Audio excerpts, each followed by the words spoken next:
Russia అధ్యక్షుడు Vladimir Putin America అధ్యక్షుడు Donald Trump గారికి ఫోన్ చేసి 2.5 గంటల సేపు వీళ్ళు మాట్లాడుకున్నారు. Telephonic conversation. సో ఇందులో అతి ముఖ్యమైన అంశం ఏమిటి అంటే భారత్ కొంటున్న రష్యన్ ఆయిల్స్ మోదీ గారు నాకు చెప్పారు నేను ఇక రష్యన్ ఆయిల్స్ కొనను అని చెప్పి, అంటే ఒక వాగ్దానము చేసినట్టుగా ఇంటర్నేషనల్ మీడియా ముందు డొనాల్డ్ ట్రంప్, అంటే వరస పెట్టి అబద్ధాలు మాట్లాడుతున్నాం కదా, ప్రతి వాళ్ళ గురించి ఈయన మాట్లాడతాడు. అంటే ఈయన బాడీ గార్డ్ ఎవరు, ఈయన డ్రైవర్ ఎవరు, ఈయన ఇంటి పనివాడు ఎవరు, అందరి గురించి డొనాల్డ్ ట్రంప్ మాట్లాడి నేనే వీళ్ళ జీవితాలను ఉద్ధరిస్తున్నాను, ఇది కదా ఈయన ట్రెండ్.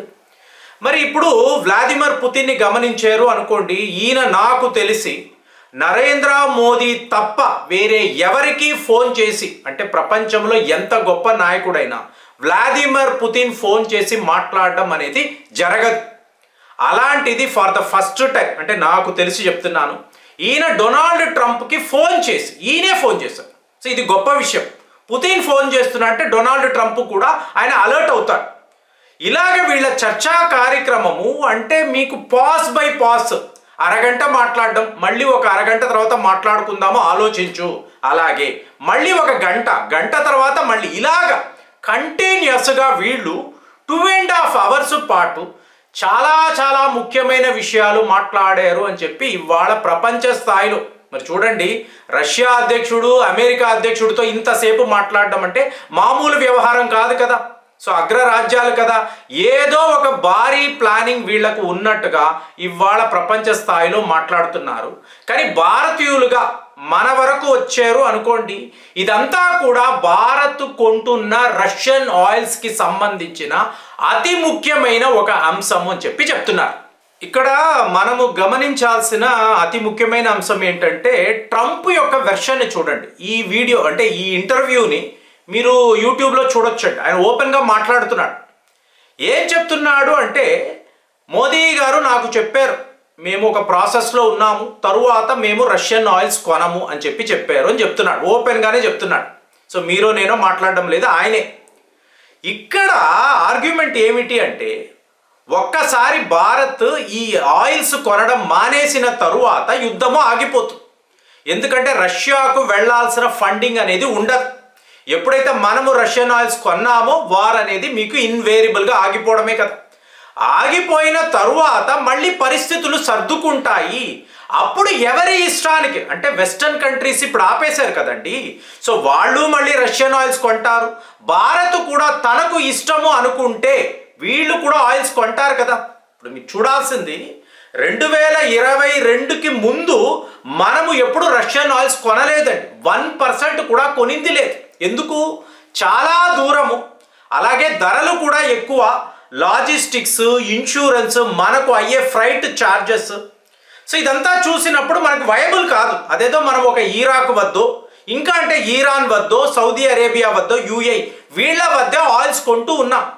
కానీ పుతిన్ గారు ఇచ్చిన ఆఫర్, 2022 తరువాత ఇచ్చిన ఆఫర్ ఎంత టెంప్టింగ్గా ఉంది అంటే ఇమీడియట్గా మనం కొనడం మొదలుపెట్టాం. ఇంతకు మించిన మీకు ఒక విషయాన్ని గమనించాలండి. ఇప్పుడు మనము రష్యన్ ఆయిల్స్ కొని లాభపడ్డాము అని ప్రపంచం అనుకోవచ్చు, కాదు. ఆ రోజుల్లో అమెరికా వాళ్ళు మాట్లాడిన విషయాన్ని గమనించాలి.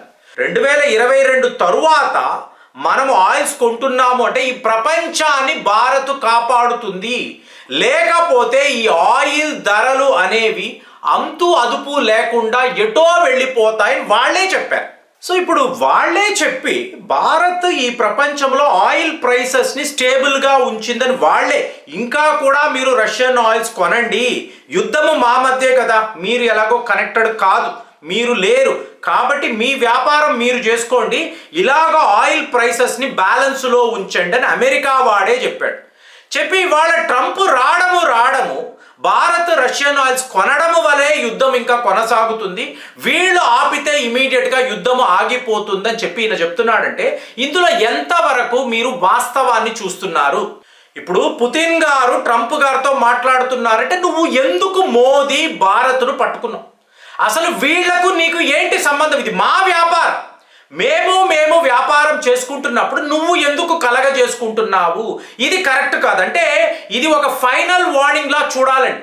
లేదంటే 2 గంటల సేపు ఈయన మాట్లాడుతున్నట్టే ఎన్ని ఫ్యాక్ట్స్ మీకు పుతిన్ గారు మాట్లాడతారు? ఇప్పుడు నువ్వు అంటున్నావు భారత్ మా వద్ద ఆయిల్స్ కొనడం వల్లే ఈ యుద్ధం ఇలా కొనసాగుతుంది. మరి నువ్వేం చేస్తున్నావు? వాళ్ళకి F-16 విమానాలు ఇచ్చావు, టామాహాక్ మిజైల్స్ కూడా వాళ్ళకి ఇస్తున్నా అంటే ఎవరి మీద? రష్యా మీదే కదా. అంటే నువ్వు డైరెక్ట్గా యుక్రెయిన్కి ఆయుధాలు ఇచ్చి రష్యాపై యుద్ధము చేయి నువ్వే కదా చెప్తున్నావు. మరి ఇందులో భారత్ని ఎందుకు లాక్కొస్తున్నావు? నువ్వు ఎందుకు ఈ పని చేస్తున్నావు అంటే సింపుల్గా చెప్తాడు. ఏం చెప్తాడు? ఇది మాకు వ్యాపారము కదా, మీకు యుక్రెయిన్ వాళ్ళు మాకు డబ్బులు ఇచ్చారు, పలానా ఆయుధాలు అమ్మండి అన్నారు, మేము అమ్మేము, అది వాళ్ళు ఎవరిపై వాడతారు అనేది వాళ్ళ ఇష్టం. ఇక్కడ రష్యానా, జర్మనీయా, యూకేనా మాకు సంబంధం లేదు, మాకు ఇది ఒక వ్యాపారమే. అక్కడ హైలీ ప్రొఫెషనల్ లాగా మాట్లాడతాడు. కానీ అదే రష్యా భారత్ మధ్య వ్యాపారం అన్నప్పుడు మీరు చెయ్యకూడదు. ఇదే పుతిన్ గారు డొనాల్డ్ ట్రంప్ను అడుగుతున్న విషయం. ఎందుకురా ఇలా ప్రవర్తిస్తున్నావు, నీకు బుద్ధి జ్ఞానము లేదా అని చెప్పి ఈయన అడుగుతున్నాడు. ఇప్పుడు మోదీ గారి వెర్షన్ని చూడండి. అంటే మన ఇండియన్ ఎంబసీ ఇమీడియట్గా వీళ్ళు రెస్పాండ్ అయ్యి ఒక నోటీస్ పంపించారు. మాకు ఇక్కడ రష్యానా, అమెరికానా, ఇజ్రాయేలా, ఇరానా ఇది కాదండి, మాకు మా దేశమే ముఖ్యము. సో మా దేశానికి ఏది మంచి, ఇందులో ఎనర్జీ సెక్టార్ అనేది వెరీ వెరీ ఇంపార్టెంట్, దాని విషయంలో మా ప్రజలకు ఏది బెనిఫిట్టో అదే మేము చేస్తాము, ఎవరు ఏం చెప్పినా మేము వినాల్సిన అవసరము లేదు, క్లియర్గా మనం చెప్పాం. మోదీ వెర్షన్ ఏముంది? సరే నువ్వు అన్నట్టు నేను రష్యన్ ఆయిల్స్ ఆపేస్తాను, కానీ ముందు చైనా వాడిని ఆపమను. చైనా వాడు ఇంకా కూడా కొంటున్నాడు కదా. చూడండి ఫ్రెండ్స్, క్రిస్మస్ రాబోతుంది, పదే ఇదే చెప్తున్నాను.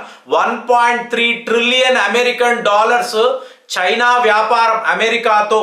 అలాంటప్పుడు నువ్వు చైనాను అడగకుండా, చైనాపై రెస్ట్రిక్షన్స్ విధించకుండా మమ్మల్ని అడగడంలో అర్థమే లేదు. చైనా ఆపితే, మాకన్నా ముందు వాళ్ళు ఉన్నారు, వాళ్ళు ఆపితే ఇమీడియట్గా భారత్ కూడా ఆపే అవకాశము 100% ఉంటుంది. కానీ ఇది జరుగుతుందా నువ్వు చూడు. ఇది నీ ప్రాబ్లం, నా ప్రాబ్లం కాదు. నా దేశానికి ఏంటి? చమురు కావాలి, ఎనర్జీ కావాలి. రష్యా వాళ్ళు మంచి రేట్ ఇస్తున్నారు, వాళ్ళ దగ్గర కొంటూ ఉంటాం. ఇది మా ప్రాబ్లం కాదు, మీ ప్రాబ్లం. మీరు చూసుకోండి, మీరు చైనాతో మాట్లాడండి, కుదిరితే వాళ్ళని ఆపండి. వాళ్ళు ఆపిన తరువాత మాకు చెప్పండి, అప్పుడు మేము ఏం చెయ్యాలో చేస్తామని మోదీ గారు క్లియర్గా. ఇంకా చెప్పాలంటే డొనాల్డ్ ట్రంప్కి మోదీకి మధ్య ఇలాంటి ఒక కాన్వర్సేషన్ జరిగినట్టుగా ఎక్కడా ఎటువంటి అఫీషియల్ స్టేట్మెంట్స్ లేవండి.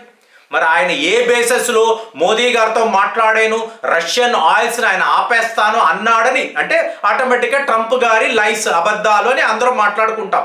కానీ మన వైపు మాత్రము అలాంటి స్టేట్మెంట్స్ ఏమీ కూడా రాలేదు. కానీ ఇక్కడ పాయింట్ ఏమిటి? చైనాను ఆపండి, తరువాత మీరు భారత్ దాకా రండి అని మనం క్లియర్గా చెప్తున్నాం. కానీ ఇక్కడ ఓవరాల్గా జరిగింది ఏమిటి అంటే, ఒక్కసారి మోదీ గారు ఇక నేను రష్యన్ ఆయిల్స్ కొనను అని అన్నారు అని ట్రంప్ చెప్పడము ఆయిల్ ప్రైసెస్ 1% పెరిగిపోవడం. అబ్బా 1%ఏ కదండి అంటే కాదండి, గ్లోబల్ స్టాండర్డ్స్లో ఆయిల్ ప్రైసెస్ని చూసారు అనుకోండి, ఇలా 1% పెరగడము అంటే మేజర్ ఆయిల్ క్రైసిస్ రాబోతున్నట్టుగా మీకు వార్తలు. అలాగే ఉంటుంది. 1% పెరిగినా ప్రతి ఒక్క దేశము కూడా దీన్ని ఎలా ఎన్కాష్ చేసుకోవాలి. ఇప్పుడు మీరు రష్యన్ ఆయిల్స్ కొనడం లేదు అంటే మళ్ళీ మీరు సౌదీ అరేబియా దగ్గరికి వస్తారు కదా. ఇవాళ సౌదీ అరేబియా వాడు పాకిస్తాన్తో స్నేహము అంటున్నాడు, యుఏఈ ఉంది, ఇరాక్కి ఇజ్రాయెల్కి మధ్య మీకు గొడవలు. ఇలాంటప్పుడు మీకు ఓవరాల్గా ప్రపంచ స్థాయిలో మేజర్ ఆయిల్ క్రైసిస్ అనేది వస్తుంది.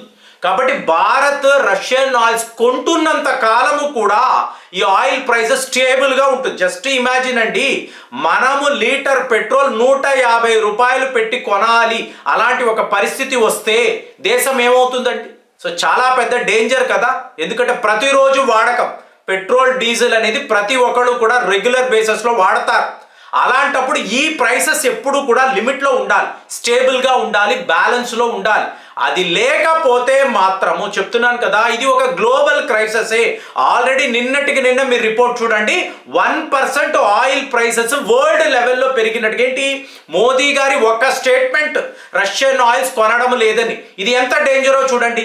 ఇలాంటి గేమ్ ప్లాన్ అంతా కూడా డొనాల్డ్ ట్రంప్ ఆడుతూ ఉంటాడు. కాబట్టి పుతిన్ గారు ఫోన్ చేసి శుభ్రంగా ఒక అతి పెద్ద హెచ్చరిక, దయచేసి భారత్ విషయంలో జాగ్రత్తగా ఉండు, మోదీ ఇలా చెప్పారు అలా చెప్పారు, నువ్వు మాట్లాడకు అని చెప్పి క్లియర్గా ఈయన ట్రంప్కి ఒక వార్నింగ్ ఇచ్చినట్టుగా ఇవాళ వార్తలు. మరి ట్రంప్ ఎందుకు ఇన్ని అబద్ధాలు చెప్తూ ఉంటాడు? మీకేమనిపిస్తుంది? కామెంట్స్లో రాయండి. మళ్ళీ వచ్చే వీడియోలో కలుద్దాం.